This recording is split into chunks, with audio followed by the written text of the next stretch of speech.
Eh ben, c'est parti pour ce soir. Donc l'idée, c'est d'être dans la continuité du premier webinaire qui a eu lieu le 7 novembre sur le repérage et l'orientation des enfants qui auraient des troubles du neurodéveloppement entre 0 et 6 ans. Le premier webinaire, c'était 0-3 ans.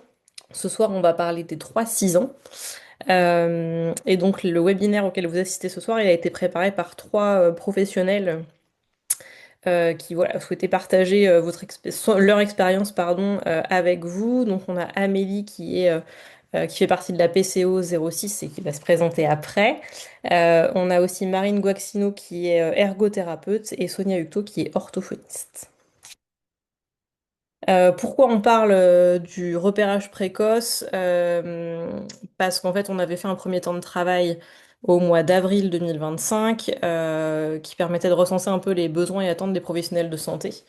Et parmi vos besoins et attentes, il y avait des aspects sur le repérage, notamment quels outils utiliser pour repérer les troubles du neurodéveloppement et vers qui orienter et qui fait quoi dans la prise en charge des troubles du neurodéveloppement.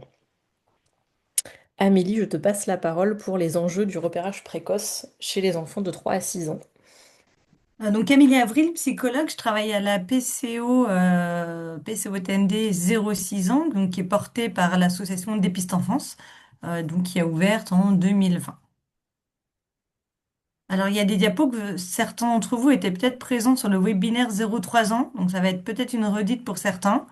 Après, je trouve, enfin, ceux qui nous rejoignent, je trouve que c'est important qu'on parle le même langage, donc assez vite, mais quand on parle de repérage précoce, on parle de signes d'appel et de signes d'alerte. Et il y a une petite distinction entre les deux. Les signes d'appel, ça va correspondre en fait à un décalage dans les acquisitions par rapport à une population générale. Il y a deux signes d'appel qui sont très importants, quel que soit l'âge. Donc, si les parents sont inquiets sur leur développement, sur le développement de leur enfant, c'est un premier signe d'appel qui va nécessiter une évaluation plus approfondie.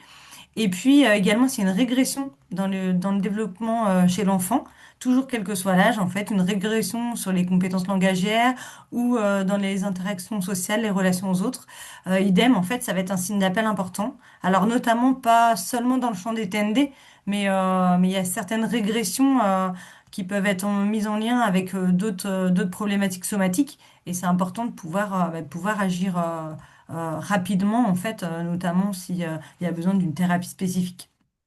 En tous les cas, on relève des signes d'alerte, ça nécessite une évaluation plus poussée pour définir en fait si ce sont des si ce sont, pardon, lorsqu'on relève des signes d'appel, ça nécessite une évaluation plus poussée pour savoir si en fait ça relève des signes d'alerte ou non. On peut avoir des signes d'appel et finalement l'écart par rapport aux enfants du même âge va pas être important, donc on va rester vigilant, alors que les signes d'alerte, on est vraiment sur une déviation importante au niveau des compétences attendues pour l'âge. Donc, au niveau du repérage sur les signes d'appel, au niveau de la surveillance développementale, il y a différents professionnels, différents bilans qui vont intervenir, notamment sur le suivi de santé de l'enfant de 3 à 6 ans. Donc, il y a le bilan de santé qui est obligatoire en école maternelle, qui est réalisé alors, soit par un centre de PMI, soit qui peut être aussi réalisé par le médecin scolaire. Donc là, vous retrouvez le dépistage classique des troubles de la vue, de l'audition, la croissance, on vérifie la vaccination. Il y a toutes les consultations médicales de suivi chez le médecin généraliste ou le pédiatre, le suivi de la croissance, du développement. Et donc, c'est à ce moment-là où, en effet, on va pouvoir repérer les signes d'alerte et les signes d'appel. Et puis, au niveau du repérage précoce, on va retrouver aussi du repérage au niveau de l'école maternelle, surtout pour les 3-6 ans. Là, à 3 ans, ils sont scolarisés. Et donc, en école maternelle, les enseignants, les ATSEM ou le psychoscolaire peuvent être des acteurs du repérage précoce et ainsi que les grands-parents, les parents, les proches à la maison. Ce qui est un peu différent des 0-3 où l'enfant n'est pas scolarisé et il y a moins peut-être de phases de dépistage qu'on peut retrouver sur l'école. Les signes d'alerte, comme j'ai dit tout à l'heure, ça correspond à une déviation importante de la trajectoire développementale. Et donc, on va rechercher les signes d'alerte en fonction des compétences attendues pour l'âge chronologique. Un petit exemple, Tim ne fait pas de phrase complète de 4 mots. En effet, s'il a 2 ans, on ne le considère pas du tout comme un signe d'alerte, parce que c'est plutôt normal par rapport à l'âge. 3 ans non plus. À partir de 4 ans, ça va nécessiter une surveillance, parce que c'est approximativement autour de 4-5 ans où là, les enfants font des phrases complètes de 4 mots. Et à 5-6 ans, on considère que c'est un signe d'alerte, parce que l'écart, en fait, se creuse par rapport à la moyenne attendue pour l'âge. Donc, identifier les signes d'alerte, ça va nécessiter de bien connaître les étapes du développement de l'enfant pour identifier les signes d'alerte en fonction de l'âge. Et c'est pas toujours simple, je trouve. Enfin, moi, mes enfants, ils ont grandi et pour avoir des repères, aujourd'hui, je suis obligée de m'appuyer sur des grilles, en fait, parce que il y a tellement d'étapes et de variabilité interindividuelle que c'est compliqué parfois de savoir si on se situe sur un signe d'alerte ou pas. Donc, quand faut-il s'inquiéter? C'est ce que je disais, il y a une variabilité très importante entre les enfants. Alors, l'exemple des habiletés motrices est plutôt intéressante. Pour les 0-3 ans, on avait parlé de la marche. Là, si on prend l'exemple d'attraper ou de lancer un ballon en direction d'un autre de manière fonctionnelle, en général, ces compétences, elles commencent à se mettre en place, même si la compétence, elle n'est pas complètement maîtrisée, elle commence à se mettre en place autour des 4 ans, avec un écart en fonction des enfants. Mais à partir de 5 ans, ça va nécessiter une surveillance. Et à partir de 6 ans, on considère que c'est un écart, il y a un écart à la norme si l'enfant n'arrive pas à attraper ou lancer un ballon de manière fonctionnelle. Donc la question, bah, c'est en effet, est-ce qu'on doit s'inquiéter s'il ne parvient pas à attraper une balle à 6 ans? Est-ce qu'on... C'est toujours la difficulté de se dire il faut pas inquiéter inutilement les parents et en même temps bah, de pas passer à côté d'un retard qui pourrait être, qui pourrait expliquer ou en tout cas qui pourrait être attribué à un trouble du neurodéveloppement. Et donc bah, ça va être nécessaire d'aller voir 5 grandes dimensions du développement. Alors pour les 3-6 ans notamment, on va aller voir la motricité globale, la motricité fine, tout le domaine de la communication et du langage, la socialisation, et il y a un autre domaine qui se rajoute pour les 3-6 ans, c'est la cognition. La façon dont l'enfant va apprendre, en fait, va faire ses apprentissages dans son environnement, à l'école aussi, parce qu'il commence à être scolarisé. Donc, voir comment il s'adapte aussi à la scolarisation. Et donc, l'idée, bah, c'est de pouvoir balayer sur cette soirée, enfin sur l'heure, les grands domaines de développement et puis bah, les signes d'alerte qui peuvent vous guider en tous les cas dans le repérage précoce.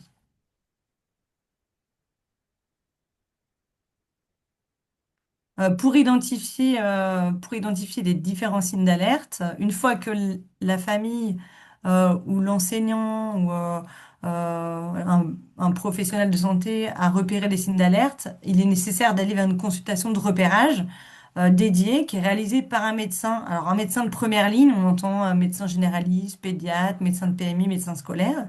Et l'idée, c'est surtout de ne pas passer à côté d'une difficulté somatique autre, en fait. Donc, ça va nécessiter un examen clinique approfondi avec un examen ORL, un examen visuel, pour être sûr que ça ne soit pas attribué à des difficultés d'audition ou visuelles.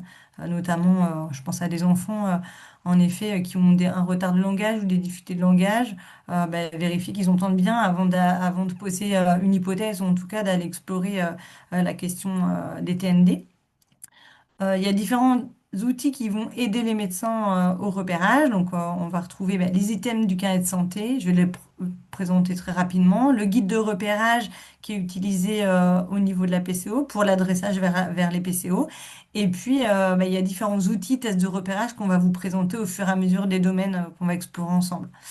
Et après, l'important, c'est aussi d'aller voir comment l'enfant fonctionne, en fait, dans ses différents lieux de vie, que ce soit à l'école, à la maison, à l'accueil collectif, sur le temps aussi de la restauration le midi, parce que souvent, on retrouve aussi des difficultés, pas seulement à l'école, ou au centre de loisirs, ou dans le club de foot, dans le club de sport, enfin voilà. Essayer d'identifier, en fait, si ces signes d'alerte, ils sont présents dans ces différents environnements, ou si ils sont plus focalisés à un instant T de la vie de l'enfant.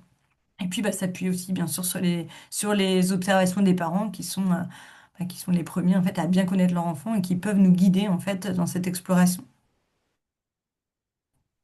Alors, je sais pas si, enfin, vous avez peut-être tous en tête que la consultation, elle pouvait être facturée, enfin, cotée, en tout cas, différemment, vu elle est censée être plus longue et elle est dédiée, celle-ci, spécifiquement au repérage des TND. Le guide de repérage, c'est la brochure qui a été réalisée par la délégation internationale des TND, donc une brochure à destination des médecins pour l'adressage vers les PCO. Et donc, dans cette brochure, on va retrouver en fonction des tranches d'âge. Là, j'ai mis l'exemple sur les signes d'alerte à 5 ans, donc entre 60 et 71 mois, différents items en fait de développement qui sont attendus pour l'âge. Et donc, en effet, si on retrouve des noms dans trois, alors s'il y a trois noms dans deux domaines différents, il est conseillé en fait d'orienter vers une PCO parce que ça va nécessiter sûrement une coordination au niveau des soins. Si on retrouve, je ne sais pas, deux noms, mais uniquement dans le domaine du langage oral, peut-être que la réponse va plutôt être orientée vers un bilan en orthophonie et ça va suffire vu qu'on est sur un domaine isolé au niveau du développement de l'enfant. À partir du moment où ça vient toucher la socialisation, la motricité, bon, il y aura sûrement nécessité pour cet enfant d'avoir un bilan en psychomotricité, un bilan en orthophonie, peut-être un bilan neuropsycho aussi pour les enfants les plus vieux. Et donc, c'est tout l'intérêt aussi de pouvoir orienter vers les PCO pour faciliter l'accès aux interventions précoces et au diagnostic. Au niveau du carnet de santé, alors, je sais pas, j'ai l'impression qu'en Vendée, ils sont pas encore arrivés Je crois jusque... pas, non. Non, à chaque fois, j'étais en crèche là ce matin, je les questionnais, ils me disent non, ils ont... Pareil, c'est pas encore arrivé, Ouais, ils sont pas même en arrivés maths. non plus. Moi, j'ai vu un petit qui était né là il y a. Enfin, je l'ai vu vendredi, puis il est né il y a 11 jours et non. Par contre, sur Nantes, il les donne. Parce que j'ai Ah, un autre gamin qui est né sur Nantes et c'est bon. Mais pas à La Roche, ni sur La Rochelle. ouais, ils Je ont crois peut-être qu'ils écoulent les un stocks bon stock. existants. C'est ça.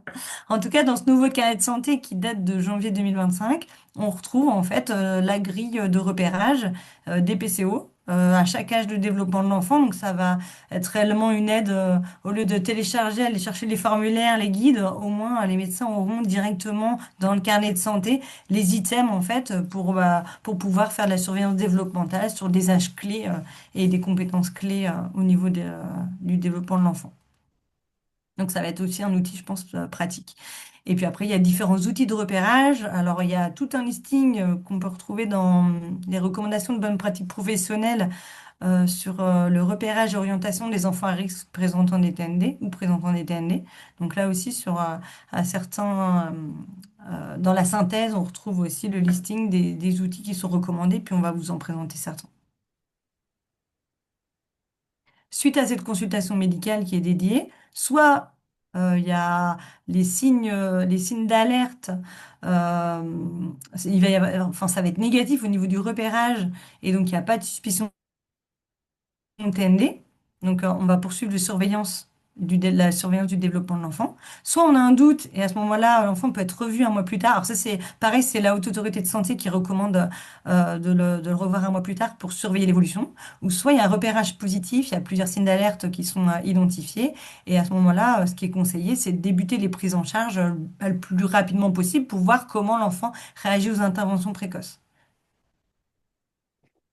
Et l'enjeu du repérage, alors il y a la question diagnostique bien évidemment, mais il y a aussi l'importance de savoir comment l'enfant réagit aux interventions précoces. Est-ce que on est plus sur le versant d'un retard? Ça veut dire qu'il y a un décalage chez l'enfant de maturation par rapport aux enfants du même âge, mais le fait de le soutenir, d'intervenir précocement, l'enfant va récupérer ou va se rapprocher de la norme attendue pour l'âge et on est plus sur un retard.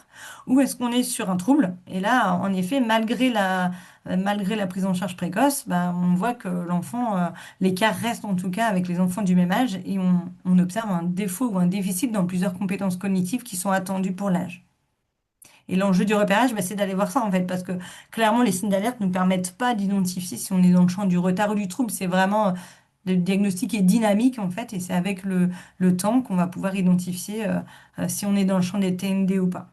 Et même j'irai encore plus loin, enfin là on parle des TND, mais au-delà des TND, de savoir si on est dans un autre trouble qu'un TND. Parfois, il faut aussi mettre en place cette intervention précoce. Enfin, je vois, on a un enfant, on avait une suspicion de TDAH avec tous les signes cliniques d'un TDAH lorsqu'il arrive à la PCO. Et puis finalement, bah, il a été appareillé depuis et c'était plus ses apnées du sommeil qui entraînaient du coup une forte agitation en journée et ces signaux-là. Donc bah, il y avait bien quelque chose dans son développement qu'il fallait prendre en compte, mais en effet, on n'était pas du tout dans le champ des TND. Mais sans intervention, là, ça aurait été peut-être difficile d'identifier plus précisément les besoins pour cet enfant. Donc l'enjeu, bon, c'est une autre façon de présenter, c'est le graphique qui est présenté dans l'article de Vincent Desportes, où on va Juste une retrouver... question Oui, sur les TND, le TDAH. Normalement, on doit dépister l'apnée du sommeil dans le TDAH. alors oui, dans le diagnostic, ouais. Mais c'est Ouais. pas fait en amont des PCO. Bah C'est oui, vraiment... oui. Ouais. Bah oui. Mm. Mais oui, bien sûr, c'est un diagnostic différentiel qu'il faut prendre en considération. Puis pas que, après, il y a ouais, Il d'autres y a des TND. apnées qui majorent un TDAH, mais les deux peuvent coexister ensemble. Oui, complètement, ouais. Oui, oui. Mm. Désolé pour l'aparté. Ah non, non, mais c'est... C'est fait il pour faut, ça. au contraire, au contraire. Donc oui, c'est le graphique de Vincent Desportes qui est présenté dans son article sur les troubles du neurodéveloppement. Donc ça rappelle enfin, ce que je vous ai présenté, en fait, la consultation de repérage. Dès qu'on a un doute, on met en place l'intervention précoce qui va permettre d'identifier si on est dans le champ du retard ou d'un autre trouble ou d'un TND. Ouais, voilà, on peut... Donc, mettre en place l'intervention précoce, alors c'est pas toujours simple aussi, hein. On connaît les difficultés par rapport à notre secteur et puis en fonction du lieu géographique de l'enfant, bah, les listes d'attente ne sont pas les mêmes. Enfin, voilà, c'est vraiment très différent sur le territoire. En tous les cas, ce qui est recommandé en fonction bah, des troubles ou des déficits qu'on observe, donc c'est le tableau qui est issu pareil, des recommandations de bonne pratique de 2020 ou bah, en fonction des déficits, s'il y a un déficit dans la motricité ou la posture, on va plus solliciter une intervention de type kinésithérapie, ergothérapie, psychomotricité, troubles de l'oralité alimentaire, orthophonie. Enfin voilà, je ne vais pas tout vous décrire, vous retrouverez le tableau assez facilement, mais ça donne aussi un peu un guide en fait bah, pour les professionnels de santé, à savoir qui intervient et dans quel domaine, dans quel champ. Et donc la PCO, elle a vraiment pour objectif bah, de faciliter l'accès aux soins et au diagnostic. Donc en effet, si un enfant a déjà un diagnostic et les interventions sont mises en place, il n'y a pas du tout de plus-value de la PCO. C'est vraiment, on est enfin, un des premiers maillons en fait lorsqu'on ne sait pas tout à fait ce qui se passe pour l'enfant dans son développement et vers qui l'orienter. Ça peut être un appui en fait pour les médecins pour pouvoir orienter les enfants en fonction de leurs difficultés. Merci Amélie. Est-ce que Sonia, tu veux poursuivre avec la communication et le langage? Sûr. Donc, petit rappel hein, des différents TND rapidement, hein, troubles du développement intellectuel, troubles moteurs, hyperactivité, autisme, troubles des apprentissages, troubles de la communication. Et donc moi, je vais surtout m'occuper des troubles de la communication et du langage. Voilà. On retrouve donc des troubles du langage qui vont toucher plusieurs secteurs du langage, c'est-à-dire pas uniquement la prononciation, mais aussi le vocabulaire, la construction des phrases, que ce soit sur le versant production ou compréhension. Il va y avoir aussi des troubles de la communication sociale, la pragmatique, qu'on peut retrouver notamment chez les enfants TSA. Des troubles des sons de la parole qui vont être plus spécifiques à tout ce qui est phonologie, production, articulation. Et les troubles de la fluidité verbale qu'on peut repérer comme le bégaiement ou le bredouillement. Dans les troubles du langage, on va retrouver un déficit dans l'apprentissage et de l'utilisation des langages, que ce soit sur le versant compréhension et production, c'est ce que je vous disais tout à l'heure. Ça peut toucher toutes les formes de langage écrit, parlé, signé. L'enfant va mettre en place des stratégies de compensation, d'évitement, hein. Donc, il peut y avoir même chez certains un évitement même de la communication, pas forcément parce qu'ils n'y arrivent pas, mais de peur de se tromper, ils vont carrément éviter la communication. Euh, et forcément, tout ça va s'améliorer s'il y a une prise en charge adaptée et précoce. Et, le but, c'est ainsi de limiter stigmatisation et le risque de harcèlement qui est quand même très présent. Il y a donc 4 critères de diagnostic: des difficultés d'acquisition et d'utilisation du langage, des capacités langagières inférieures à celles attendues, c'est ce que disait tout à l'heure la personne précédente. Ça apparaît pendant la période de développement et uniquement explicable par un trouble du langage. Donc on va parler de troubles du langage spécifiques si ces difficultés ne peuvent s'expliquer que par des difficultés développementales. Donc, on retrouve les signes d'alerte dont on parlait tout à l'heure. Je pense que peut-être, Charline, tu diffuseras, je vais peut-être Oui, pas oui, bien revenir sûr. à tout le monde. Mais voilà, un enfant qui ne fait pas de phrase à 3 ans, alors quand je parle de phrase, hein, c'est juste une juxtaposition de mots. S'il s'adresse à l'autre par des mots isolés, s'il ne comprend pas des consignes simples, s'il n'est pas compris de ses proches, ça doit être un signe d'alerte quand même. Et puis plus on va avancer dans l'âge, c'est ce que disait tout à l'heure personne précédente, Amélie. enfin, Amélie, voilà, j'avais perdu son prénom, excuse-moi. Plus on va avancer dans l'âge, plus les possibilités de l'enfant augmentent et donc on va retrouver des signes d'alerte comme à 5 ans, des phrases qui restent très basiques, où il n'y a pas toujours le sujet, le verbe, les prépositions adéquates. Et ce qui doit alerter tout au long de cette tranche d'âge, c'est vraiment les troubles de la compréhension parce que ça va avoir des répercussions bien sûr sur les apprentissages. Je voudrais m'attarder un petit peu aussi sur le bégaiement qui peut apparaître assez fréquemment à 4 ans. Euh, Ce qui est toujours embêtant, c'est que pour la 3 quarts des enfants, ça va disparaître spontanément, mais il y a quand même un quart pour lesquels ça va persister à l'âge adulte. Donc ça nécessite quand même une consultation dans le sens où ben, nous, en tant qu'orthophonistes, on va essayer de repérer ce qui pourrait être des signes de chronicisation de ce bégaiement, ou si on est vraiment plus dans ce bégaiement ponctuel qui peut arriver à cet âge-là. Surtout, encore plus, si on retrouve des cas de bégaiement dans la famille, là, voilà, c'est impératif de consulter. Et on retrouve aussi des choses au niveau du dénombrement. Quand on parle de dénombrement, c'est vraiment pas uniquement connaître la comptine, mais quand, par exemple, un enfant demande à l'enfant de rapporter 3 cuillères, mais il est capable de compter les 3 cuillères pour ramener la bonne quantité. Et donc, plus les années vont passer, au début à 3 ans, ça va être uniquement 2 objets, mais quand on va arriver à 6 ans, il doit pouvoir dénombrer jusqu'à 13 objets, sans erreur de pointage.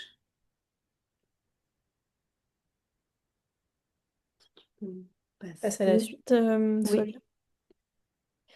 Alors, qu'est-ce qui est de très mauvais pronostic? Bah déjà, si l'intelligibilité est très altérée, c'est-à-dire ce que je vous disais tout à l'heure, quand un enfant ne se fait pas comprendre, même de ses parents à 3 ans, ça doit quand même inquiéter. Et au fur et à mesure aussi de sa scolarisation, si l'enseignante de moyenne section, grande section ne comprend pas l'enfant, là, ça doit être vraiment un signe d'alerte. On retrouve aussi cette répétition de phrases échouées chez des enfants qui vont présenter un TND versant langage. On retrouve aussi des antécédents familiaux. Quand les parents, les grands-parents ont eu eux-mêmes des troubles du langage, que ce soit oral ou écrit, on retrouve parfois des difficultés aussi chez les enfants. Euh, Par voie de conséquence, parfois aussi le niveau d'études des parents, hein. Parfois, les enfants, les parents ont eu des difficultés de langage et ils n'ont pas pu forcément poursuivre des études plus importantes. Les troubles de la compréhension, comme je vous disais tout à l'heure, qui doivent être vraiment quel- quelque chose qui doit interroger. Les troubles de l'interaction sociale, l'absence de juxtaposition de mots à 2 ans. Et donc, il faut aussi regarder, bien sûr, au niveau médical, ce que disait Amélie tout à l'heure, bien sûr, la prématurité provoque un risque plus important de TND et des antécédents familiaux sévères. Euh, je voulais rajouter quelque chose. Dès que je vais manger. Oui, Oui, par rapport aux troubles de la compréhension, j'insiste bien aussi sur la compréhension. Par exemple, c'est là que le rôle des enseignants est important, la compréhension des consignes. Parce que les parents parfois ne se rendent pas compte que leur enfant ne comprend pas certaines consignes, parce que bah, dans la routine quotidienne, l'enfant finalement, il a l'habitude de répondre à des sollicitations assez routinières. Et finalement, c'est pas forcément qu'il a compris, c'est simplement qu'il a l'habitude de faire comme ça à telle heure, à tel jour. Et donc, ils ne se rendent pas toujours compte qu'il y a des troubles de la compréhension. Et donc, c'est vrai qu'au moment de la scolarisation, l'enseignant a ce rôle-là de dire, ah ben, il ne comprend pas toujours les consignes, les histoires, il comprend de travers. Enfin, voilà. Donc, là, les enseignants vont avoir... c'est intéressant d'écouter les enseignants à ce moment-là. Donc, un petit diagramme de Bishop hein, qui peut aider aussi à aiguiller. Quand un enfant présente des difficultés de langage, les gens on peut se demander est-ce qu'il est familier de cette langue. Donc, on pense au bilinguisme. Dans les cas de bilinguisme, ce qu'il faut regarder aussi, c'est est-ce qu'il est compétent dans la langue parlée par ses parents. Parce que dans ces cas-là, on ne peut pas vraiment parler de trouble dans le sens où bah, c'est plus un manque de familiarité. Avec, s'il était confronté un peu plus au français, il pourrait apprendre le français, mais voilà, c'est proche, c'est plus proche par une autre langue. Mais si on retrouve des difficultés de langage dans les deux langues, à la fois en français et dans la langue maternelle, là, on peut commencer à se poser la question s'il y a vraiment qu'il y ait peut-être vraiment un trouble. Et donc, on va rechercher les caractéristiques qu'on a vues tout à l'heure qui pourraient être de mauvais pronostics. Et puis, on va rechercher éventuellement des causes biomédicales, hein. On parlait tout à l'heure des troubles ORL, voilà, pourquoi pas l'apnée, pourquoi pas un frein de langue, des amygdales, enfin, voilà, des choses un peu comme ça. Ou bien dans l'histoire médicale, peut-être un AVC in utero, on peut retrouver parfois des choses comme ça, ou même une atteinte génétique. Et là, à ce moment-là, ça permettra d'aiguiller si c'est un trouble du langage lié à une origine biomédicale ou si c'est vraiment un trouble du développement du langage et on retourne dans les TND. Donc, on retrouve avec l'HAS hein, les facteurs de risque modéré et de facteurs de haut risque, ce dont parlait Amélie tout à l'heure, et qui va faire qu'on va plutôt orienter quand les risques est modéré dans les consultations de première ligne, médecins, et puis des professionnels paramédicaux en libéral. Et puis, si on retrouve, comme tout à l'heure dit Amélie, plusieurs éléments inquiétants, ben là, en ce moment-là, on oriente vers des consultations un peu plus importantes comme le CAMS ou la PCO. Alors, quelques exemples hein, que j'ai pu vous proposer.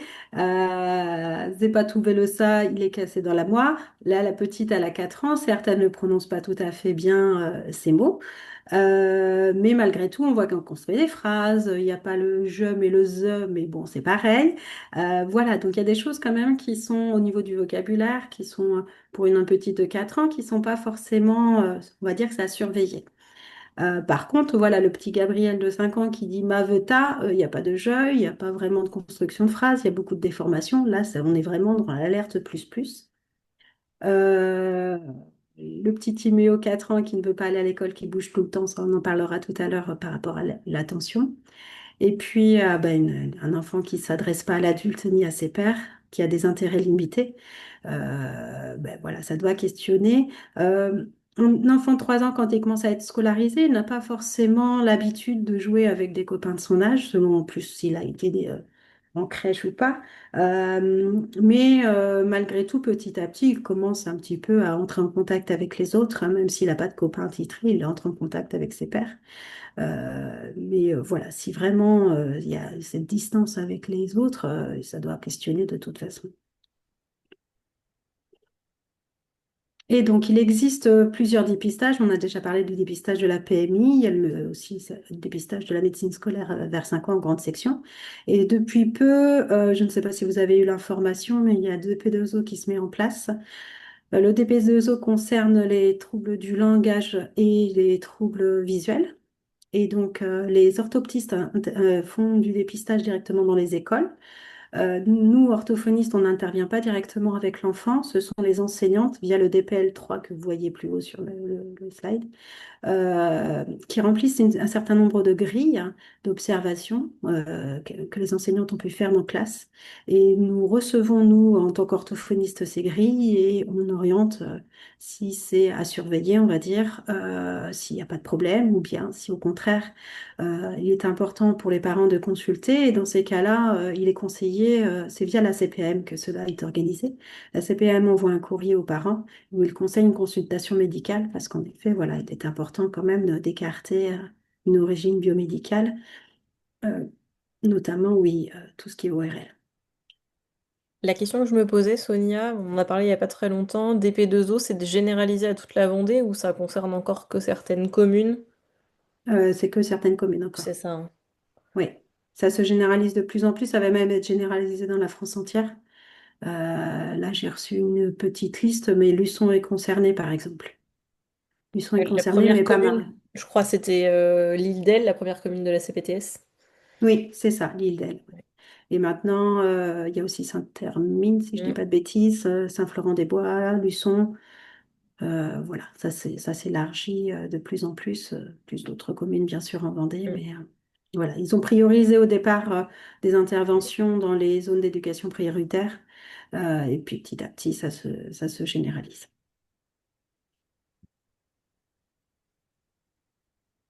Marine, est-ce que tu veux poursuivre avec la motricité fine et globale? Eh bien oui, on va pouvoir continuer. Euh, donc tout d'abord, une petite introduction. Il est important de savoir qu'il n'y a pas de variabilité normale. Voilà, que le développement moteur suit et est individualisé selon les enfants, mais qu'il est quand même nécessaire qu'ils suivent une progression qui est attendue. Et donc, c'est vrai que la période des 3-6 ans, c'est là où les capacités motrices, elles progressent très très vite et où en fait l'enfant commence de plus en plus à se coordonner, réussir voilà, à acquérir toutes les habiletés motrices et qui lui sont nécessaires du coup pour réaliser les activités de la vie quotidienne et les activités scolaires. Et c'est à cette période où il peut y avoir des signes qui sont assez frappants, que ce soit à la maison ou encore à l'école. Et donc toute l'importance du repérage précoce pour justement éviter donc les retards cumulatifs qui peuvent par la suite engendrer donc des difficultés scolaires, sociales ou encore émotionnelles. Donc j'ai repris un peu la même chose que ce que j'avais fait pour les 0-3 ans. Donc en fait pour essayer un petit peu de donner donc des repères en fonction de l'âge et donc du coup des signes d'alerte. Donc, pour la période des 3-4 ans, donc, ce qui correspond à petite et moyenne section, donc à cette période-là, l'enfant est capable de commencer donc à courir, sauter à pieds joints, pouvoir monter les escaliers en alternant les pieds. Donc, il commence à y avoir une coordination au niveau des membres inférieurs, mais également au niveau des membres supérieurs, puisqu'il est capable de commencer à attraper une balle et à réussir en fait à coordonner ses mouvements dans les jeux. Donc ça, ce sont des choses qu'on peut repérer aussi bien à la maison qu'à l'école. Et c'est vrai que quand on reçoit donc les enfants, il est important de s'intéresser à tout l'environnement parce que les signes d'alerte doivent se retrouver dans les différents environnements de l'enfant. Donc comme signe d'alerte à cette période d'âge, ça va être donc plutôt des enfants qui tombent fréquemment. En fait, ils ont un manque d'équilibre, ils présentent une certaine insécurité, ils sont assez maladroits et voilà, on a l'impression qu'ils sont toujours un petit peu bancals. Ils vont avoir du mal à courir, ils vont avoir du mal à sauter, à escalader les infrastructures de la cour de récréation. Euh, Ça peut être aussi des enfants qui vont avoir tendance à se mettre en retrait parce que voilà, ils se sentent pas forcément à l'aise dans les activités motrices et donc du coup ils vont avoir tendance à se mettre en retrait pour ne pas être confrontés en fait aux situations où où bah, en fait, on leur demande une certaine coordination motrice. Et voilà, ils vont éviter tout ce qui va être jeu de balle, jeu de ballon. Et en signe d'alerte aussi, il peut y avoir donc un enfant qui présente une hypotonie ou au contraire une hypertonie. Donc voilà un petit peu vers pour cette période d'âge de 3-4 ans. Et donc ensuite, pour la période d'âge donc des 5-6 ans, donc moyenne et grande section, donc là, la coordination au niveau des membres supérieurs et inférieurs est acquise. Donc l'enfant est capable de sauter sur un pied, il est capable d'alterner très facilement ses mouvements, que ce soit les mouvements du haut du corps que du bas du corps. Il est capable aussi donc d'avoir une coordination avec tout son environnement et donc se déplacer d'un point A à un point B en changeant de direction. Il est capable voilà, d'effectuer des zigzags lorsqu'il se déplace. Il est capable du coup d'utiliser ses bras en même temps que ses jambes. Donc voilà, la coordination motrice est bien installée et l'enfant présente une stabilité corporelle et une assurance du coup dans ses déplacements dès lors qu'il doit voilà, courir, sauter, escalader. En fait, dès qu'il doit se mettre en mouvement, il présente une stabilité. Et donc, comme signe d'alerte, donc encore une fois, j'insiste sur l'importance que ces difficultés sont à repérer dans tous les environnements de l'enfant. Et donc, voilà, ça peut être des enfants qui ont des difficultés à sauter à cloche-pied, avoir une mauvaise coordination, avoir des difficultés à tenir une position statique dans le temps. Ça peut être des enfants qui se fatiguent très vite. Et donc, en fait, tenir en endurance une position, ça peut être compliqué pour eux parce que, en fait, ça leur demande beaucoup, beaucoup d'efforts et beaucoup de concentration. Et donc, voilà, il va y avoir une fatigabilité précoce. Aussi bien donc voilà dans les positions statiques, mais aussi dans les activités motrices et qui nécessitent de la coordination. Et là, à nouveau, il peut y avoir donc des enfants qui vont adopter en fait une stratégie d'évitement parce que voilà, c'est tellement difficile pour eux en fait de se coordonner et de participer à des jeux moteurs qu'en fait voilà, ils vont avoir cette tendance à éviter. Et c'est vrai que voilà, nous, on rencontre fréquemment des enfants qui très vite préfèrent s'asseoir ou alors qui montrent une hésitation. Et il y en a même parfois qui vont faire semblant de commencer un petit peu une activité, mais qui vont très vite s'arrêter parce qu'ils voilà, ils essayent de cacher un petit peu ces difficultés de coordination. Du coup, voilà pour le développement moteur global. Et par rapport donc à la motricité fine, et donc là, il va y avoir vraiment toute cette coordination œil-main. Et du coup, c'est une période, les 3-6 ans, où on repère aussi beaucoup de choses parce qu'ils rentrent dans les activités scolaires.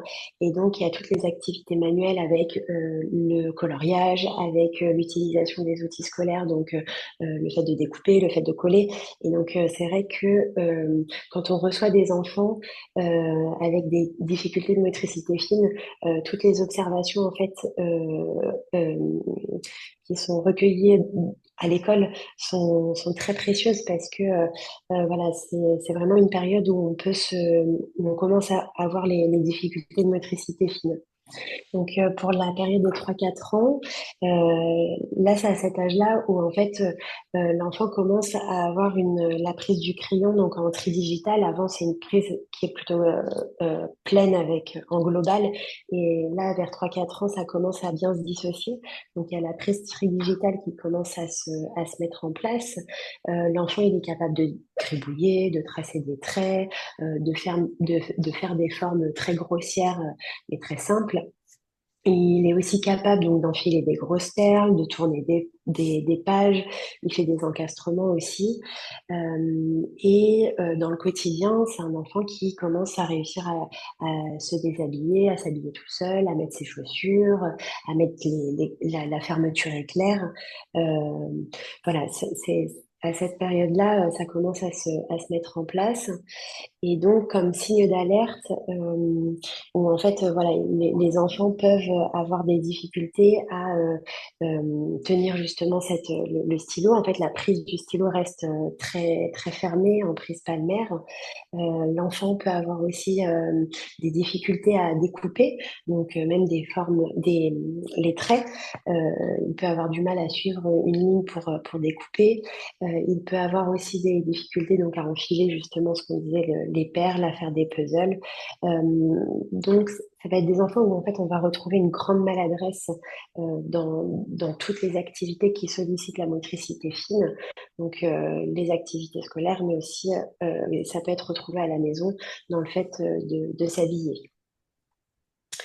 Pour la période donc des 5-6 ans, donc là ça commence on commence à aller plus dans la finesse et dans les capacités voilà, faire des choses beaucoup plus précises et où en fait là, cette nécessité de coordination elle est très présente et en fait la coordination manuelle est de plus en plus sollicitée. Et donc, l'enfant, à cet âge-là, est capable donc de dessiner des formes simples. Il est capable aussi donc de commencer à reproduire et à faire des activités scolaires en 3 étapes. Donc, par exemple, colorier, découper, coller. Il est capable de commencer voilà, à écrire, à commencer à former les lettres capitales. Il est capable de découper, en suivre une ligne, donc une ligne droite, mais aussi il commence à y avoir aussi les courbes sinueuses.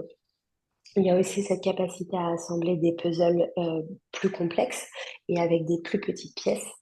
Et il est capable donc du coup de maîtriser les gestes fins tels que visser, boutonner et à manipuler les couverts et donc aussi bien la cuillère que aussi il commence à couper.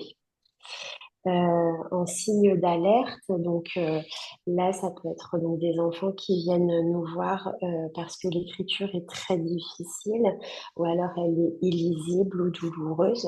Donc l'enfant peut avoir du mal à former les lettres, mais aussi à respecter le cadre en fait dans là où il doit écrire. Euh, Ça peut être des enfants qui sont en évitement aussi total de faire des activités manuelles, que ce soit la peinture, le découpage, le collage, le coloriage. Ils vont très peu s'investir dans ce genre d'activités. Ça peut être donc des enfants aussi qui ont une tenue du crayon inadaptée, une tenue des ciseaux aussi qui peut être inadaptée, donc qui rend la découpe très difficile voire dangereuse parce que bah, en fait, il y a une maladresse constante et il peut y avoir voilà, des risques de coupure. Et il peut y avoir aussi des enfants en fait, où il y a une grande lenteur dans toutes les tâches graphiques. En fait, ça leur demande tellement d'efforts, ça leur demande tellement d'attention que, il va y avoir une lenteur dans les productions scolaires. Et les difficultés, bien sûr, persistantes dans les gestes du quotidien, tout ce qui va être boutonner, mettre ses affaires à l'endroit, tenir ses couverts, mettre la fermeture éclair. En fait, toute cette coordination qui est nécessaire pour effectuer ces activités est non fonctionnelle, en fait, et donc rend l'enfant totalement dépendant de l'adulte. Ensuite, donc pour terminer cette partie-là, je souhaitais également vous parler de la sensorialité parce que c'est un point qui est de plus en plus repéré chez les enfants qui présentent des TND. Donc c'est vrai que les particularités sensorielles font partie du diagnostic de l'autisme, mais on se rend compte que ce sont des particularités aussi qui se retrouvent chez beaucoup d'enfants avec un TND. Et donc, on se rend compte dans la pyramide des apprentissages que bah, tout en bas en fait de la pyramide, il y a les systèmes sensoriels qui sont en fait nécessaires d'avoir un bon équilibre au niveau de la sensorialité pour pouvoir accéder justement aux apprentissages. Et donc, en fait, dès lors qu'il va y avoir un déséquilibre au niveau sensoriel, ça va être difficile d'accéder aux étapes ultérieures telles que le développement sensorimoteur, le développement perceptivo-moteur et ensuite la cognition, l'intelligence et les apprentissages scolaires. Et en fait, tout, tous ces, toutes ces, ce système sensoriel, en fait, il est fréquemment connu, les cinq sens visuels, auditifs, olfactifs, gustatifs et tactiles, mais aussi à cela s'ajoute en fait la proprioception et le vestibulaire, où en fait donc ce sont donc les sens qui, en fait, qui sont nécessaires et qui sollicitent donc l'équilibre, la conscience au niveau articulaire, musculaire et la conscience corporelle de comment est-ce que mon corps est dans l'environnement. Et en fait, dès lors que voilà, il y a un déséquilibre, comme je le disais, il est difficile d'accéder aux étapes d'apprentissage. Et donc, on va pouvoir voir un petit peu justement des signes d'alerte qui est retrouvé dans la slide suivante.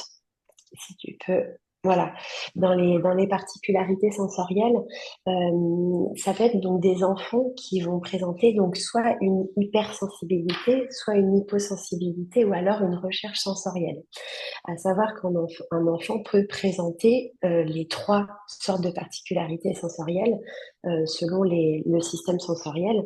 L'hypersensibilité, ça va être vraiment un enfant qui va réagir énormément à chaque information sensorielle envoyée par l'environnement. Donc ça va être par exemple un enfant qui va réagir au moindre bruit. Ça va être un enfant aussi qui va être très facilement distrait, en fait, qui va repérer le moindre détail et qui peut réagir aussi, qui peut avoir une intolérance à l'eau, qui peut avoir du mal à supporter ses vêtements, etc. Un profil hyposensible, c'est au contraire un enfant qui, lui, en fait, passe à côté de toutes les informations sensorielles. Et là, ça peut être un enfant qui a plutôt un comportement dit nonchalant, qui est souvent dans la lune, qui répond pas quand on l'appelle. En fait, c'est parce qu'il va passer à côté des informations sensorielles et lui, au contraire, il va falloir lui en fournir pour qu'il réagisse. Et un enfant qui va être en recherche sensorielle, lui, pour le coup, il va pas avoir assez d'informations sensorielles, mais il va aller les chercher justement parce que ce manque est trop important. Et donc, ça va être un enfant qui peut avoir une grande agitation motrice, qui peut faire beaucoup de bruit, qui peut tout le temps avoir besoin de se lever, de courir, etc. Parce qu'en fait, il va aller à la recherche sensorielle. Et ça, ces particularités sensorielles, du coup, ils vont... En fait, il est nécessaire d'avoir un équilibre sensoriel pour pouvoir accéder aux apprentissages et donc au développement des compétences motrices globales et fines. Euh, mais voilà, c'est vrai que ça mériterait, c'est un sujet qui mériterait encore d'être un peu plus approfondi, mais ce sont des éléments qui peuvent du coup vous alerter et qui peuvent justifier du coup d'une orientation pour un diagnostic un peu plus approfondi. Voilà un petit peu. Merci Marine. Amélie, je te laisse reprendre avec la socialisation. Ouais, domaine de la socialisation des interactions sociales. Donc de 3 à 6 ans, l'enfant, il va passer du jeu parallèle, le jeu côte à côte, jusqu'au jeu coopératif et symbolique. Il va développer l'empathie sur cette période et puis progressivement, il va vraiment comprendre et intégrer les règles sociales. Donc, on a 4 grandes étapes de 3 à 6 ans. La première, c'est l'élaboration des jeux symboliques, les interactions avec les autres enfants, avec le début de la scolarisation. Tout à l'heure, je crois que c'est Sonia qui en parlait, où en effet, ils vont commencer à entrer en relation avec les autres. De 4 à 5 ans, on est plus sur le développement du jeu associatif, dans l'échange, le partage. Entre 5 et 6 ans, les règles sociales vont être mieux comprises, mieux intégrées, et puis l'empathie aussi va se développer davantage. Et après, vers 6 ans et plus, on va avoir euh, bah, des développements d'amitié. Ils vont être plus, ça va être plus facile pour eux d'identifier un copain, de le nommer, et puis tous les jeux aussi de coopération qui vont se mettre en place avec les autres ou dans un petit groupe. Donc, si on reprend ces 4 grandes étapes, donc de 3 à 4 ans, la mise en place du jeu symbolique et les interactions. Donc, les comportements attendus pour avoir quelques repères, ils participent à des jeux coopératifs assez simples, en fait. Ils vont être en capacité de comprendre les règles sociales de base, attendre son tour, commencer à partager, comprendre qu'il faut laisser à l'autre. Ils commencent aussi à exprimer, à reconnaître les émotions. Alors, il y a trois grandes émotions primaires qui vont être reconnues, la tristesse, la colère et la joie. Ils vont commencer à la nommer entre 3 4 ans et au fur et à mesure, ça va s'étoffer. En fait, on va voir sur les étapes suivantes où des nouvelles émotions vont s'ajouter au fur et à mesure et elles vont être mieux identifiées. Il cherche aussi à plaire et il est sensible aux félicitations des adultes. Donc, il a envie de faire plaisir. Donc ça, c'est important parce que, en effet, ça va être aussi un des critères. Si ça se met pas en place, ben, on peut penser à bah, des difficultés au niveau des interactions sociales. Je pense notamment dans le trouble du spectre de l'autisme où ils vont être plus centrés sur eux-mêmes. Ils vont pas forcément chercher à faire plaisir à papa, maman, à faire plaisir à l'enseignante. Les signes d'alerte possibles, c'est les enfants qui jouent seuls, qui manifestent pas d'intérêt pour les autres enfants, qui peuvent aussi avoir des difficultés à comprendre ou respecter des règles simples, hein, on est toujours sur les 3 4 ans, euh, qui ne expriment pas forcément d'émotions, ou peu en tout cas d'émotions. Et puis bah, le langage social qui peut apparaître limité, en tout cas, ils vont pas s'adresser spontanément aux autres. Sur la période des 4 5 ans, les comportements attendus vont être le développement des jeux de rôle plus complexes, le faire semblant, les jeux symboliques qui vont être beaucoup plus élaborés en groupe. Il y a une capacité aussi qui va se développer à coopérer avec les autres, à négocier, faire des compromis. On va un peu plus que le partage en fait. On essaie de comprendre les intentions de l'autre, de se mettre à la place de l'autre et puis d'essayer de négocier. Il y a la notion d'amitié aussi qui commence à émerger entre 4 et 5 ans. Il manifeste de l'affection pour quelques camarades, il va commencer à le nommer. Et puis il commence à gérer aussi des frustrations où il va essayer de trouver des solutions à certains conflits. On est vraiment sur les tout débuts d'échange, de partage. Les signes d'alerte, on va rester aussi sur l'isolement, hein, comme tout à l'heure sur les plus jeunes. S'il y a un retrait à l'école, un retrait à la maison. Alors, je reprends aussi ce que disait Marine tout à l'heure, mais en effet, il faut que les signes d'alerte, ils apparaissent dans différents lieux de vie, différents contextes de vie de l'enfant. On peut aussi retrouver des difficultés à entrer en relation avec les pairs, des comportements qui peuvent être parfois agressifs ou de retrait excessif. Et puis toujours cette question émotionnelle, en fait, un enfant qui n'arrive pas à se mettre à la place des autres, qui comprend pas l'intention des autres. Ou comprend pas les émotions des autres, qui va pas réagir si, par exemple, il bouscule quelqu'un sur la cour de récré, qui va pas comprendre qu'il peut faire mal à l'autre, ou voilà, ça va être des éléments importants à prendre en compte en termes de signes d'alerte. Concernant la communication sociale, alors surtout sur cette période à partir de 4 ans, il y a un test de dépistage euh, qui existe, le SCQ. Donc, c'est un questionnaire de communication sociale qui est plus ciblé sur le dépistage des troubles du spectre de l'autisme. Ça va permettre de balayer en fait les compétences attendues à partir de 4 ans. Donc là, je vous ai mis quelques exemples de questions, mais a-t-elle déjà posé des questions ou fait des commentaires inappropriés? Par exemple, a-t-elle régulièrement posé des questions personnelles ou a fait des commentaires à des moments importants? En effet, à 4 ans, 4 5 ans, les enfants ils commencent à comprendre les émotions chez les autres et ils vont faire attention dans les magasins ou dans les remarques qu'ils vont le faire. Ils vont le faire plus à l'oreille de maman ou ils vont être plus timides ou réservés et ils vont prendre conscience que ça peut faire de la peine à l'autre. Donc ça va être des éléments en fait qu'on va pouvoir balayer grâce à ce questionnaire-là pour voir si on relève ou pas des particularités de fonctionnement en termes de communication sociale.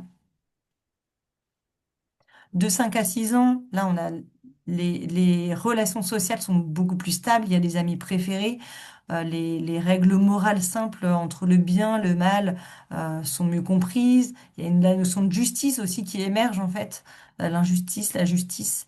L'empathie aussi est beaucoup plus marquée. L'enfant est capable de se mettre à la place de l'autre. C'est beaucoup plus fort sur cette période-là. C'est bien, bien intégré. Il y a le début aussi de la coopération structurée avec des jeux de règles. Ils participent à des jeux autour de sport, sport d'équipe, où il faut se mettre d'accord.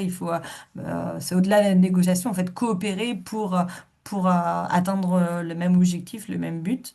Ils peuvent aussi faire preuve d'humour, de complicité avec leur père. Donc au niveau des signes d'alerte, en effet, si on repère toujours des difficultés persistantes à s'intégrer dans un groupe, ça peut être un signe d'alerte important. Les jeux symboliques, alors là je l'ai remis là, mais s'il n'y a pas de jeu symbolique, même avant 5 ans, c'est un signe d'alerte à prendre en compte. Là, on est plus sur les jeux aussi d'imagination. Les enfants qui vont se construire leurs propres scénarios sociaux, qui vont imaginer en fait leurs histoires dans les jeux en fait. Si ça se met pas en place aussi, ça va être un signe d'alerte. Les réactions émotionnelles qui peuvent paraître disproportionnées. Alors, soit ça peut être très effacé ou soit très extrême, en fait.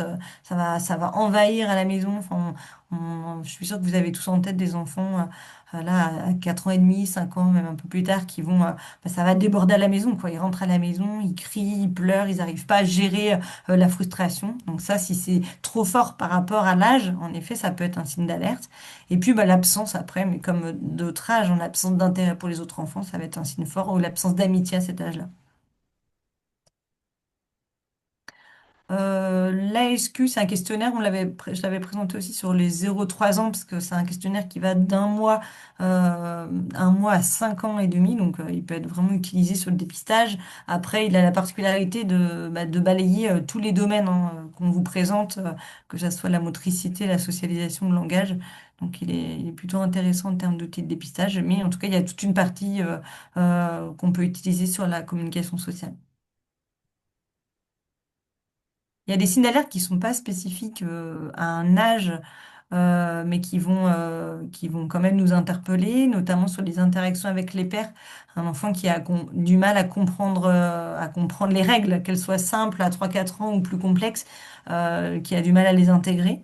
Des comportements impulsifs aussi ou envahissants qui vont entraîner beaucoup de conflits, hein, que ce soit conflits avec les adultes, voire même des comportements d'opposition en fait, où il y a constamment un refus des règles ou de l'autorité, des difficultés à maintenir des amitiés, reconnaître les émotions des autres, ça, on en a parlé tout à l'heure, la présence, ou plutôt l'absence de jeux symboliques ou de jeux d'imitation, des difficultés à faire semblant, à se déguiser, à imiter. Enfin, ça aussi, ça va être des éléments qui sont importants au niveau de l'imitation du jeu symbolique.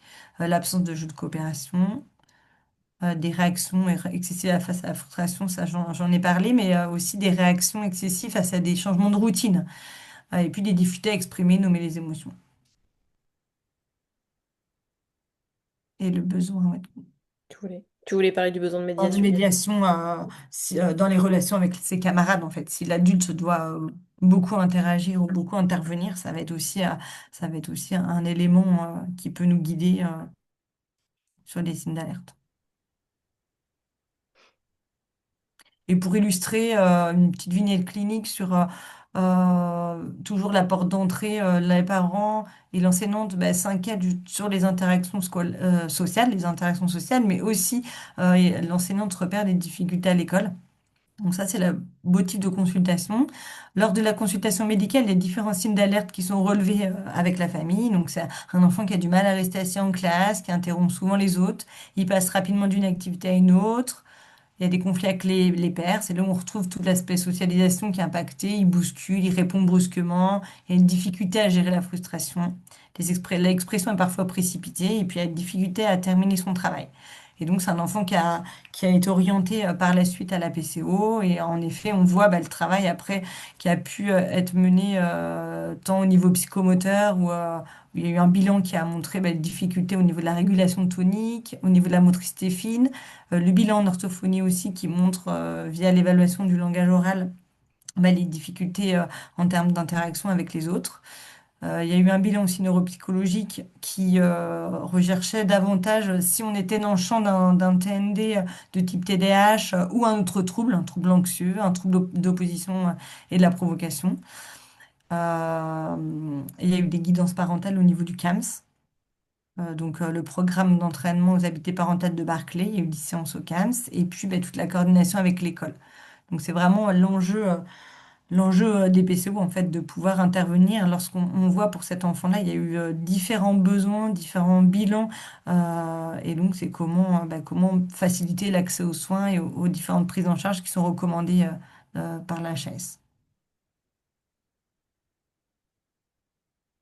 Sonia, sur les Oui. apprentissages et l'attention, je te laisse poursuivre. Alors, comme on l'a vu tout à l'heure au niveau des apprentissages dans l'école, les enseignants vont plutôt repérer en effet des comportements ou des difficultés de langage qu'on a pu dire tout à l'heure dans les signes d'alerte. Là, ils peuvent repérer des difficultés d'attention, mais euh, ce qui est très difficile entre 3 et 6 ans, c'est il peut y avoir ces signes-là, comme l'inattention, l'hyperactivité, l'impulsivité, mais c'est leur intensité, leur durée, leur fréquence et le retentissement sur le quotidien de l'enfant et de sa famille qui mèneront au diagnostic de TDAH. On parlait tout à l'heure de diagnostic dynamique. En effet, c'est pas une évaluation à un instant T, surtout entre 3 et 6 ans qui va permettre de poser un diagnostic loin de là. Donc les signes de troubles de l'attention, c'est l'inattention, hein. Et donc justement, il faut penser aussi à ces enfants qui sont un peu dans la lune, qui ne font pas de bruit, mais qui ne sont pas forcément attentifs pour autant. Je lisais récemment un article qui disait que les jeunes filles, par exemple, étaient moins diagnostiquées parce que souvent, ce trouble de l'attention se révèle plus sur le versant d'inattention. Il n'y a pas forcément d'hyperactivité. Et donc, voilà, il faut toujours avoir justement porté attention à cette inattention. L'hyperactivité, mais généralement, c'est le signe que tout le monde repère quand l'enfant n'a pas de minute, bouge sans arrêt, retourne le bureau ou la classe. Et puis, il y a aussi cette impulsivité. Voilà, il y a un objet sur la table, forcément, l'enfant va le saisir et jouer avec. Il ne peut pas différer son action. Il est obligé tout de suite d'agir.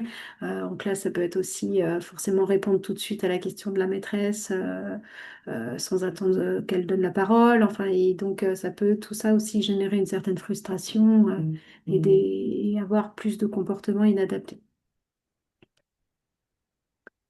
Ah oui, reviens au slide précédent. C'est pas parce qu'on peut pas poser de diagnostic de TDAH qu'il n'y a rien à faire.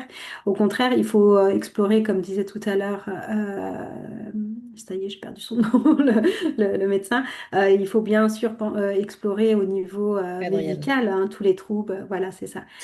Tous les troubles du sommeil qu'il peut y avoir, les apnées. Regarder ou bien tout simplement, voilà, comment est-ce que l'enfant se couche suffisamment tôt ou pas, les rythmes familiaux. Il y a aussi beaucoup de comorbidités de ces troubles de l'attention avec d'autres pathologies, d'autres TND ou d'autres troubles psychiatriques, psychologiques, hein. On parlait des TOP ou des choses de cet ordre-là, des troubles anxieux. Et puis, bien sûr, on pense au TSA, aux troubles du spectre autistique. Quand il y a des troubles psy, bien sûr, on oriente vers les services psychologues, neuropsychologues, CMP, etc. Euh, Quand on voit aussi cette hyperactivité associée à une instabilité motrice, ben, bien sûr, la psychomotricienne ou l'ergothérapeute ont tout leur rôle. Et puis, c'est intéressant aussi d'interroger les écrans. Alors, pas uniquement dans le côté, il y a trop d'écrans, c'est pour ça qu'ils bougent sans arrêt. Il y a aussi parfois certains parents qui utilisent, entre guillemets, les écrans parce que bah, sinon l'enfant ne tient pas en place. Et le seul moyen pour les parents de souffler, c'est parfois de le mettre devant un écran. Donc, il faut aussi avoir cette attention par rapport, questionner les écrans pour savoir si ça peut être une éventuelle cause de ces difficultés d'attention ou bien quelque part une conséquence, une compensation que tentent de mettre en place les parents parce que sinon ils n'en peuvent plus, quoi. Voilà, tu peux passer au slide suivant. Pour tout ce qui est difficulté d'apprentissage, je me suis plus focalisée sur la grande section parce qu'auparavant, les enseignants repèrent plus les difficultés de motricité fine, difficultés de langage, difficultés comportementales. Et on commence à vraiment, en grande section, à voir tout ce qui est prérequis à l'apprentissage de la lecture, aux mathématiques. Et c'est là que les enseignants commencent à parler de difficultés d'apprentissage quand ils sont en grande section, début de CP. Et il y a donc différents signes d'alerte qui peuvent nous alerter, c'est-à-dire nous dire que potentiellement l'enfant va peut-être développer des troubles d'apprentissage, notamment en langage écrit et en mathématiques. Euh, Parfois, les enfants ont un bon lexique, mais qui n'est pas forcément très varié. Et il y a aussi parfois ce phénomène de lenteur d'accès au lexique. C'est des enfants qui vont chercher leurs mots, qui vont plus se souvenir comment s'appelle le petit copain de la classe ou le nom de la maîtresse, les couleurs également. Leur langage paraît tout à fait normal, mais on repère des petites choses de cet ordre-là. Là encore, je reparle de ce trouble de la compréhension orale, hein, notamment compréhension de consignes à l'école. En grande section aussi, il commence à manipuler tout ce qui est syllabes, tout ce qui est rimes, mémoriser des petites poésies. Et donc, voilà, s'il y a des difficultés dans ce domaine-là, ça doit poser question. Des difficultés à retenir le nom des lettres, hein, ou des chiffres. Alors parfois les enfants retiennent pas le nom de la lettre, par exemple la lettre R, ça s'appelle le R. Parfois ils disent le R, le S. Bon, peu importe, si déjà ils arrivent à relier la forme graphique avec le son ou le nom, c'est déjà plutôt bien, mais c'est vrai que s'ils ont cette difficulté-là, ça doit poser question. Difficulté de comptage, de dénombrement, comme je te disais tout à l'heure. Difficulté à retenir les jours de la semaine, à se repérer dans le temps. Aujourd'hui, on est mercredi. Est-ce qu'il y a de l'école? Est-ce qu'il n'y a pas d'école? Et demain, est-ce que j'ai de l'école? Est-ce que c'est le week-end? Voilà, est-ce que c'est le jour où je vais faire du foot? Voilà, il y a certains enfants à cet âge-là, ils ont encore beaucoup, beaucoup de mal à se repérer dans le temps. Et c'est vrai que c'est quelque chose qu'on retrouve de façon récurrente dans les troubles d'apprentissage ensuite. Et bien sûr, s'il y a des troubles de langage écrit dans la famille, il y a plus de risques qu'on en retrouve chez les enfants quand il y en a eu chez les parents ou les grands-parents. Souvent, ce qui inquiète peut-être à tort les enseignants, c'est quand en grande section, les enfants confondent le P, le B, le D, s'ils écrivent certaines lettres à l'envers ou certains chiffres à l'envers. Quand ils ont 5 ans, c'est pas forcément quelque chose qui pose question si c'est isolé. Si tout le reste va bien, s'il y a juste ça, bah, parfois, voilà, certains enfants mettent un peu plus de temps à s'orienter dans l'espace. Mais si ça va, bien sûr qu'on s'inquiète si ça perdure au-delà, on va dire, de la mi-CP. Et donc, bien sûr, diagnostic différentiel, ben, écarter un trouble visuel, que ce soit par une consultation chez l'ophtalmo ou l'orthoptiste, parce que l'orthoptiste va aussi regarder les mouvements de saccade, ce genre de choses. Et les troubles de la coordination, quand il y a des difficultés, notamment de repérage dans l'espace, ça peut être parfois intéressant d'avoir un bilan avec une psychomotricienne ou une ergothérapeute. Merci Sonia. Moi, en vous écoutant les filles, j'ai une question, mais aussi aux médecins généralistes qui sont là. C'est quoi votre lien aujourd'hui avec les enseignants? Parce qu'en fait, enfin, j'ai bien compris que c'était une mine d'informations. En tout cas, ils côtoient les enfants de nombreuses heures. Comment ça se passe la transmission de ce qui peut être repéré à l'école jusqu'à vous? Comment ça arrive jusqu'à vous? Alors, moi, je peux intervenir dans le sens où on a toujours, par rapport au secret médical, l'impératif de communiquer avec l'enseignant que si les parents sont d'accord. Oui, Donc, oui. déjà, à partir du moment où les parents disent non, je ne veux pas que vous communiquiez avec l'enseignant, on ne peut rien faire. Après, malgré tout, on demande aux parents d'emmener les évaluations. L'espèce d'araignée là qu'ils ont Mm. dans beaucoup d'écoles maintenant, déjà, ça nous donne des indications, des appréciations. Après, il y a quelques enseignants qu'on commence à bien connaître quand ils ne changent pas trop de secteur. Euh, voilà, on commence aussi à connaître ceux qui s'alarment peut-être trop vite ou ceux au contraire qui s'affolent peut-être tardivement. Donc voilà, mais après, à partir du moment où le parent est OK, on communique avec les enseignants. Mais de toute façon, après, la demande doit toujours venir du parent, Oui, bien sûr. même si Ouais. l'enseignant s'alerte. Voilà, si le parent n'est pas OK, on ne peut rien faire. Et du côté des médecins? Mhm. Alors, pour ma part, je trouve ça intéressant quand on peut avoir un bilan. Quelquefois, quand on connaît bien les enseignants, en fait, c'est intéressant d'avoir un bilan parce que c'est quelque chose qu'on peut joindre à la PCO.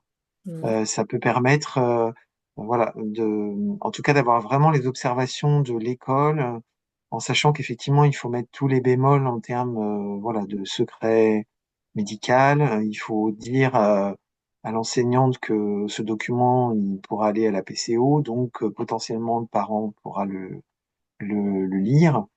Ce qui est intéressant, c'est que ça évite la déformation Mm. ou l'incompréhension, parce que malheureusement, il y a des enseignants qui font des remarques très pertinentes sur les enfants et ils en parlent aux parents, mais les parents en retiennent un tiers, 10%, enfin voilà.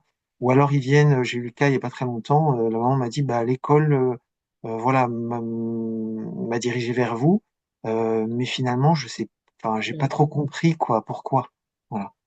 Donc, je pense que ça peut être un gain de temps vraiment si l'enseignante est prête à faire ce genre de démarche, de faire un petit bilan en fait sur les compétences de l'enfant. Ça permet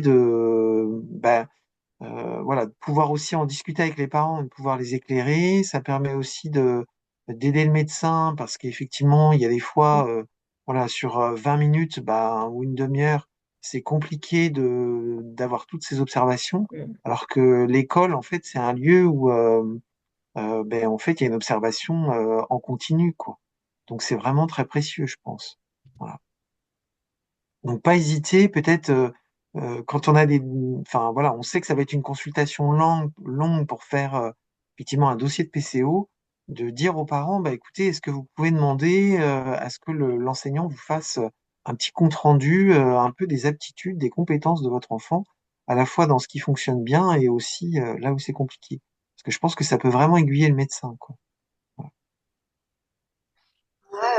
Pour le bilan ergo, à chaque fois que j'ai une famille, c'est pareil, je fais passer un questionnaire du coup à l'enseignant pour faire un peu état des lieux de ce qui se passe à l'école.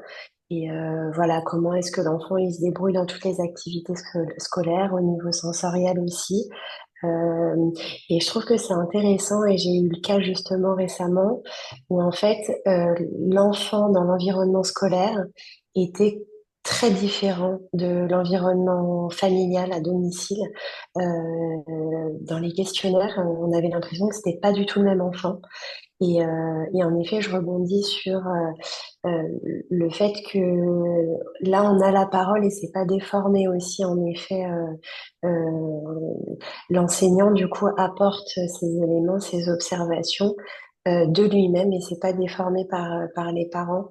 Donc, c'est vrai que je trouve que c'est toujours très intéressant de pouvoir donner un questionnaire à faire remplir aux familles, mais aussi aux enseignants. Il y a, je me permets d'intervenir, il y a un questionnaire validé qu'on pourrait faire passer aux écoles, aux enseignants. Alors, il y a un questionnaire validé au niveau sensoriel, avec le profil sensoriel de Dune 2. Maintenant, il y a le compagnon scolaire. Le compagnon scolaire, voilà, c'est un questionnaire, mais axé sur les particularités sensorielles. Euh, Après, du coup, au niveau des compétences, des acquisitions scolaires, je reconnais que j'en ai pas connaissance de l'officiel, mais le compagnon scolaire avec l'école et les particularités sensorielles, je trouve que ça apporte beaucoup d'éléments. On pourrait l'avoir, nous, ce document, Oui, l'idée, qu'on Elodie, sache. oui, oui, on vous mettra. J'ai commencé à bosser sur un petit guide, mais j'aurais besoin de la relecture des trois expertes là de ce soir sur le sujet, donc pour vous mettre à disposition tous les outils. Et puis la partie enseignant, peut-être qu'il faudra qu'on retravaille dessus, parce que ça me paraît être un sujet, en tout cas complémentaire à ce qu'on fait ce soir. Mais C'est déjà ce que j'avais dit la dernière fois. ouais, Ce qui me manque, c'est des outils concrets. Surtout aussi chez les plus grands. Alors ça, on avait vu déjà la dernière fois que ouais. ça, il y On a un aurait groupe peut-être de un outil travail jeudi là-dessus. soir, donc Et vous en saurez ouais, vite plus. parce que c'est vrai que là, moi, j'utilise le RTL4. Et c'est vrai que du coup, bah, voilà, je suis contente d'avoir un outil concret qui est validé et je sais si oui ou non il y a un souci ou pas. Après, c'est vrai que pour les plus grands, bah, c'est vrai que j'ai pas d'outils. Euh, et puis c'est Après, vrai que le DPL3, ben, je le connaissais pas, donc ça serait une très bonne chose. Ouais. voilà. Après, je ne sais pas dans quelle mesure, parce que là, justement, le DPL3, les grilles sont remplies par les enseignants, nous, on les reçoit, mais après, il n'y a pas forcément de retour aux parents. Les parents ne reçoivent pas forcément cette grille. Je crois que, je ne sais pas ce qu'il en est fait d'ailleurs, mais Mais les résultats, j'imagine qu'ils voilà, seront c'est reçus juste le quand même. résultat. Oui, mais c'est juste, est-ce que l'enfant est en difficulté? Est-ce Ah oui, qu'il ok. est dans la zone fragilité? Ou voilà. En effet, ça pourrait être intéressant. Il faudra que je questionne le responsable de la CPM à ce sujet.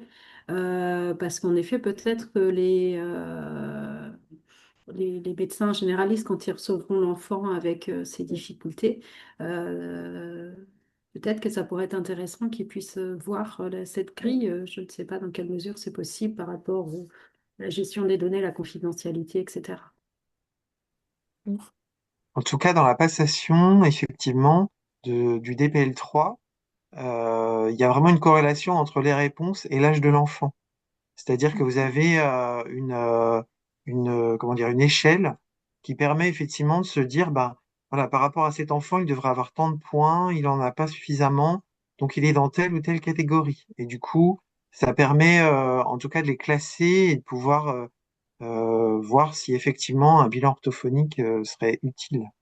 Mais il n'y Voilà. a pas que la versant langage, bien sûr, les plus Mm. approfondis sur la versant langage, mais il y a aussi le côté relationnel. Est-ce qu'il regarde Oui. l'adulte et des choses comme ça? Il y a aussi le dessin du bonhomme. Est-ce qu'il arrive à faire des ronds, fermés? Il y a des petites choses, des petits éléments aussi au niveau de la motricité fine Mm. qui peuvent être intéressantes aussi. Après, voilà, là, moi, je parle de ça par rapport au DP2O qui se met en place dans le secteur. Voilà. J'interrogerai monsieur de Journécamp qui s'occupe de ça à la CPAM pour lui l'interroger là-dessus. Et juste peut-être en complément en termes d'outils, je vous enverrai pour que vous puissiez voir à quoi ça ressemble. La Ouais. CPTS Nord-Vendée du secteur de Montaigu a travaillé avec les enseignants sur une fleur de repérage qui fait office de fiche de liaison en fait, avec les différentes dimensions des troubles du neurodéveloppement que les enseignants justement peuvent, en fait, ils peuvent remplir les signes qu'ils repèrent. Alors après, ça a nécessité des temps d'échange aussi avec les enseignants pour se mettre d'accord, en tout cas pour se mettre d'accord, en tout cas pour leur présenter quels étaient les signes à observer par âge en fait. Mais Si c'est une c'était source possible d'information aussi que les médecins utilisent. si c'était possible aussi qu'on nous apprenne à nous en servir, parce que là, je le vois, le DPL3, on Ouais. nous demande de mettre un score VP. Alors, est-ce que à chaque fois qu'il y a un bon mot, je coche que c'est bon? Après, l'enfant fait ses premiers bonhommes tétard, score B. Alors, ça veut dire quoi? Je mets tous les points s'il y a le rond et la queue. Enfin voilà, si on pouvait apprendre nous aussi à se servir de score, Par qu'on rapport au sache comment le, DPLL3? Par ouais, rapport au qu'on sache s'en DPL3? servir nous aussi. Oui, d'accord. Oui, bah après ça peut s'envisager. Après, la question aussi qui se pose, c'est que si déjà il est passé dans l'école de l'enfant, est-ce que ça fait pas effet retest, vous voyez ce que je veux Mm. dire? Donc, S'il a déjà été fait, non, mais oui, voilà. euh, Hmm. voilà. Après, il passe pas dans toutes les écoles non plus, hein. La Oui, PMI, oui, oui. Bah là, c'est le DP2O, c'est en lien avec la CPM. Donc, puis c'est les enfants, oui, 306. Après, voilà, de mémoire, en fait, par exemple, il doit nommer les parties, il doit montrer les parties de son corps, c'est un item par exemple, et s'il a plus de 5 réponses sur 10, il valide le point à ce niveau-là. Je ne sais pas si vous voyez ce que je veux dire. S'il arrive à montrer sur son propre corps plus de 5 parties de son corps, il valide cet item enfin, compréhension des parties du corps. Et il y a comme ça un certain nombre d'items aussi, avec des images, par exemple. Et ça, après, oui, ça peut tout à fait s'envisager au niveau des orthos, de vous montrer l'outil et d'expliquer un peu plus.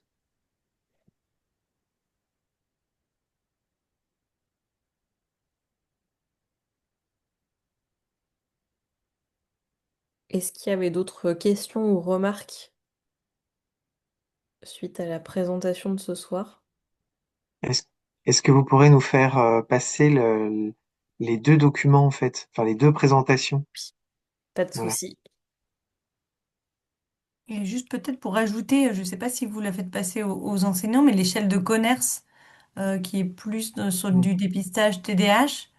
Mais alors elle est, oui, 6, bon, 6-7 ans, mais c'est pour vraiment les plus grands, mais par contre, elle peut être, il y a une partie questionnaire enseignant, donc ça peut être aussi un guide, Mm. si les familles sont d'accord, de faire remplir par l'enseignant également.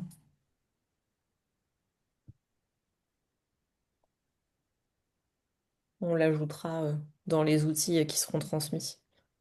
Effectivement, le support des 0,3 et 3,6 ans vous sera transmis. Vous pourrez revisionner le webinaire si besoin. Et l'idée, c'est effectivement d'avoir que vous ayez un document qui soit le récap de tous les outils qui vous ont été présentés. La suite, ça sera pour les 7-12 ans. Elodie, on a bien prévu de travailler sur cette partie-là. Donc un temps de travail jeudi soir pour préparer l'équivalent ou pas de ce webinaire. Je ne sais pas si ça prendra exactement la même forme.